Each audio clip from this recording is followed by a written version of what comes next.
Check out the SMH Semiconductor ETF posting a new all-time high in today's session. The move led by a huge surge in ON-Semi, shares climbing nearly 12% after the company reported record revenue for the quarter. It was the stock's best day since April 2020. And check out MICRON popping after the bell after the company initiated a quarterly cash dividend of 10 cents a share. Brian Kelly, where do you go in the semi trade, if anywhere? Yeah, well, it makes a lot of sense, right? If I look at the semis broadly, that's where the growth is going to be. So on a day where we have oil down and we have the 10-year yield down, you want to go where that organic growth is, and we're seeing that in the semis. I have been a huge fan of NVIDIA. I still think you can look at NVIDIA, but if you just want a broad-based, let's get into the semis, then you do the SMH. But I like NVIDIA. The other part to this, which is kind of nice, is if there is going to be a reflation, and if Tom Lee's correct and we're going to get this rally and Delta's going to turn over, these semis also act as a cyclical type of name. And so you could get that kind of double kicker in these.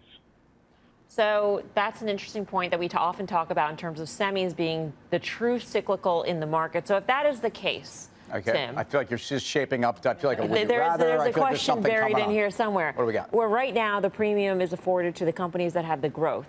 In an environment in which the economy turns, things are supercharged, et cetera, and you want to be in cyclicals, does Intel catch a similar bid? Is it, I mean, what happens? How does that play out in that environment? Yeah, I think Intel is seemingly has more leverage to the economy and would probably be seen also as a longer-term play on some of their strengths right now, especially in data center and things that would probably be more emblematic of more broader enterprise growth. So, yeah, I like it. I think it's more what we're talking about and how to trade the market. When you have a period of growth and reaching for reflation, reaching for that, you're going to see semiconductors underperform.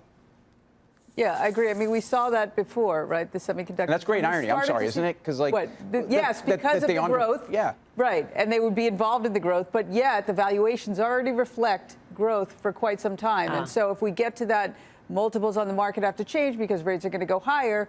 They're going to be negatively affected. Interesting, the dividend initiation. It used to be like the death knell for stocks. Right. Once you went into a dividend, it's over. Right. Yeah. No growth. But no, not here. Yay. Okay, good for them. All right.